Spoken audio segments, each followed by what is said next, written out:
Hi class, welcome to another session for income from salaries. इस बार हम लोग fringe benefit tax fringe benefit perquisites साहब खत्म करेंगे इस क्लास के अंदर में। तो चलिए साहब शुरू करते हैं। जो हमारे बचे हुए फ्रिंज बेनिफिट्स हैं वो perquisites valuation under sub rule 7 of rule 3 के तहत क्या क्या आते हैं। Credit card expenses. तो साहब क्रेडिट कार्ड के अगर आपका एम्प्लॉयर उसके पैसे भर रहा है और ऐश आप कर रहे हैं 7(5) के तहत अंडर रूल 3 सब रूल 7(5), तो उसके तहत जो क्रेडिट कार्ड का खर्चा होगा वो आपका परक्विजिट हो जाएगा। So value of expenditure paid और रीइंबर्स्ड बाय एम्प्लॉयर। आपका पर्सनल खर्चा था, आपने दारू पार्टी की है, आपका पर्सनल खर्चा था और आपके रीइंबर्समेंट हुई क्रेडिट कार्ड के ऊपर में। आपने कहीं पे आपने फॉरेन ट्रिप मारी, फॉरेन ट्रिप के अंदर में क्रेडिट कार्ड से खर्चा किया, उसका पैसा उसने दिया। आपने कुछ ऐसा खर्चा किया, TV fridge video AC, credit card से खर्चा किया किसी के लिए गिफ्ट देने के लिए, उसका खर्चा आपका क्रेडिट कार्ड से पैसा हुआ, तो वो आपकी परक्विजिट हो गई। अब इसमें लेस क्या होगा? एनी अमाउंट पेड और रिकवर्ड बाय द एम्प्लॉय।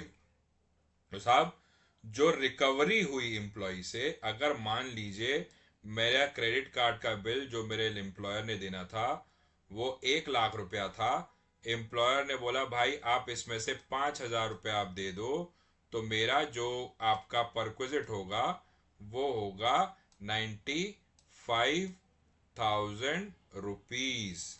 तो 95,000 रुपीज आपका परक्विजिट हो जाएगा। आइए साहब नोटेबल पॉइंट्स थोड़ा सा समझ लेते हैं। Expenses includes membership fees and annual fees. हमारे अभी तो साहब कोई भी नॉन चार्जेबल एक क्रेडिट कार्ड मिलते हैं, life time free credit card ले लो, बट एक टाइम था जो एनुअल फीस भी लगती थी, मेंबरशिप भी फीस भी लगती थी। Best classic example is MX card. इसके ऊपर में मेंबरशिप फीस होती है, एनुअल फीस होती है। तो अगर ये जो एक्सपेंसेस इनकर हुए हैं, समझिए 400 रुपया आपकी एनुअल फीस हुई और आपकी 100 रुपया आपकी मेंबरशिप फीस हुई, 500 रुपया, 500 रुपया पे जीएसटी लगा 18%, यानी कि 5 चक्के 90 रुपए, तो 590 रुपया आपका हो गया टोटल चार्जेस। आपका ये भी इंक्लूड हो जाएगा परक्विजिट के अंदर में। मैंने बोला ना, जो भी एम्प्लॉयर आपको पैसा दे रहा है फॉर द क्रेडिट कार्ड, यानी कि एम्प्लॉयर ने आपको यहाँ क्रेडिट कार्ड बना के दिया हो या आपके क्रेडिट कार्ड पे कोई खर्चा करते हैं, एम्प्लॉयर रीइंबर्स कर रहा हो, तो वो आपका परक्विजिट हो जाएगा। Credit card includes add on card as well. मैं हूं सुशांत, मेरी वाइफ मेरी वाइफ के नाम पे मैंने एक एड ऑन कार्ड लिया है। एड ऑन कार्ड मेरी वाइफ के नाम पे है, उसके ऊपर में खर्चा होता है और मेरा एम्प्लॉयर पे करता है। That is also included over year. Exception क्या है साहब? एक्सेप्शन इसके अंदर में बड़ा सिंपल है। ऑफिस पर्पस के लिए जो भी आप खर्चा करेंगे उसके लिए कोई परक्विजिट अलाउ वो आपको नहीं लगता। तो credit card expenses wholly pertain to official purposes, pertain to wholly and exclusively for official purposes. अब कैसे होगा साहब? कैसे पता लगेगा कि ये पर्सनल है कि ऑफिशियल है? इसके लिए conditions for this exception is complete details in respect of expenditure are maintained by the employer। इसीलिए टी एन ई एक्सपेंसेस होते हैं, इसीलिए आपके जो ऑफिशियल एक्सपेंसेस होते हैं वो क्लेम्स वगैरह जो हम डालते हैं, याद करिए साहब, जो ऑफिशियल क्लेम्स डालते हैं वो सारे के सारे इसके अंदर में कवर होते हैं। दिस शुड इंक्लूड, क्या क्या चीजें इंक्लूड होनी चाहिए? Date of transaction, nature of expenditure and the amount spent. तो हमारा कुछ इस तरीके से होता है। डेट होता है का एक कॉलम होता है, डिटेल्स का एक कॉलम होता है और अमाउंट का एक कॉलम होता है। फिर नीचे यहाँ पे आता है अमाउंट इन वर्ड्स, यहाँ पे आता है prepared by, approved by and paid by. तो यहाँ पे सब साइन करते हैं, ऐसे ऐसे साइन कर देते हैं, यहाँ पे साइन करते हैं, यहाँ पे साइन कर देते हैं। तो साहब ये हमारा एक्सेप्शन है। चलिए, employer gives a certificate for such expenditure to the effect that the same was incurred wholly and exclusively for performance of his duties। मतलब एम्प्लॉयर ये बोलता है कि ये सारे के सारे जो एक्सपेंडिचर थे वो परफॉर्मेंस ऑफ ड्यूटीज के लिए किए गए थे। आगे चलते हैं साहब।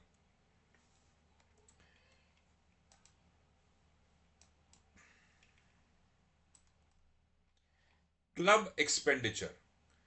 क्लब एक्सपेंडिचर में क्या है साहब? सब रूल 7(6) ऑफ रूल 3। क्लब की आपने कोई मेंबरशिप ले रखी है या आपके एम्प्लॉयर ने आपको कोई मेंबरशिप दे रखी है तो वो आपको आपका परक्विजिट हो जाएगा। The value of expenditure paid और reimbursed by employer for any expenses at club, gymkhana club, ठीक है, Tollygunge club, YMCA club, probably trade club, any club that you have, minus any amount recovered from employee, जैसे पहले हमने सीखा था, net net वही चीज है। Notable points, expenses includes annual and periodical membership fees, जैसे वहां पर क्रेडिट कार्ड में था। Membership can either be for the employee or for his member of his household, जैसे पहले था, जैसे वो एड ऑन कार्ड था, यहाँ पे मेंबर ऑफ हाउस होल्ड है। एक्सेप्शन क्या है साहब? if the employer has taken the corporate membership and facilities enjoyed by the employee, आपके employer ने कार्ड लिया कंपनी के नाम पे और आप उसके मजे ले रहे हैं और आप यहाँ आपका मेंबर ऑफ हाउस होल्ड उसके मजे ले रहा है, अमाउंट ऑफ इनिशियल फीस जो ये कॉर्पोरेट मेंबरशिप ली थी for obtaining the membership shall not be perquisite. तो आपने कॉर्पोरेट मेंबरशिप ली, उसके अंदर में आपने इनिशियल टाइम में फीस दी, 5 साल की आपने इकट्ठी फीस दी, उसका मजा आपका एम्प्लॉय ले रहा है, तो वो परक्विजिट में नहीं आती है। No perquisite for the use of health club, sports and similar activity facilities provided uniformly to all employees by the employer. अगर जिम खोल दिया, जिम की क्लब की आपको वो मेंबरशिप दे दी, स्पोर्ट्स की मेंबरशिप दे दी, स्पोर्ट्स सेंटर की, बैडमिंटन खेलो, स्विमिंग करो एटसेट्रा, इस तरीके की फैसिलिटी की दे दी, और वो सारे एम्प्लॉयज के लिए समान है, सामान मतलब इवनली है, तो वो इसके अंदर में परक्विजिट की कैटेगरी में फॉल नहीं करता। और जैसे पहले था, expense pertain to wholly and exclusively for official purpose, यानी वो क्लब सारी खाली की एम्प्लॉय की मीटिंग्स, ऑफिशियल मीटिंग्स के लिए यूज होता है। क्या करना पड़ेगा? जैसे पहले किया था साहब, कंप्लीट डिटेल्स ऑफ एक्सपेंडिचर, इसके लिए ऑफिशियल पर्पसेस के लिए complete details of expenditure is maintain by the employer, date, nature of expenditure, amount spent. Employer gives a certificate, जैसे पहले दिया था वैसे ही अब भी देगा, एम्प्लॉयर सर्टिफिकेट देगा। तो ये दोनों आपकी क्रेडिट कार्ड की कैटेगरी में फॉल करते हैं। आइए साहब अब नेक्स्ट वाले पे चला जाए। चलिए साहब नेक्स्ट वाले पे चलते हैं। अब इसके अंदर में very simple, use of movable assets या ट्रांसफर ऑफ मूवेबल एसेट्स। एक है 7(7), एक है 7(8) ऑफ रूल 3 का, ठीक है। इसके अंदर में साहब use of laptops and computers, अगर आप मूवेबल एसेट यूज कर रहे हैं, value of benefit nil, no perquisite, बढ़िया हो गया।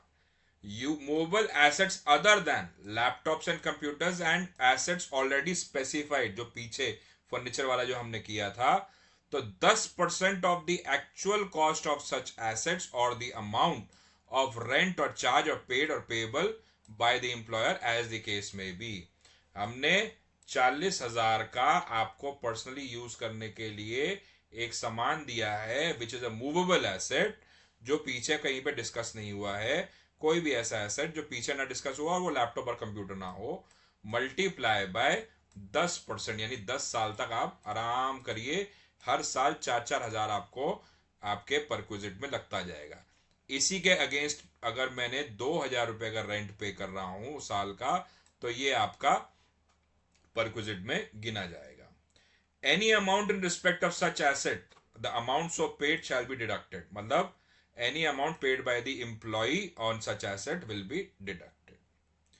यहां पे क्या है, ट्रांसफर में क्या है साहब, कंप्यूटर एंड इलेक्ट्रॉनिक आइटम्स आपको दिए गए थे, depreciated value of asset, depreciation is computed at 50% of WDV basis, यानी कि 100 का 90, 90 का 50, 90 का 80, 80 का 70, इस हिसाब से। तो depreciation is computed at 50% of WDV for each completed year of usage। मतलब 2 साल के अंदर में जीरो वैल्यू हो गई, जो भी आप बेचोगे उसका जो प्रॉफिट आएगा वो आपका परक्विजिट बन जाएगा। मोटर कार के केस में साहब, depreciated value of asset computed at the rate of 20% of WDV।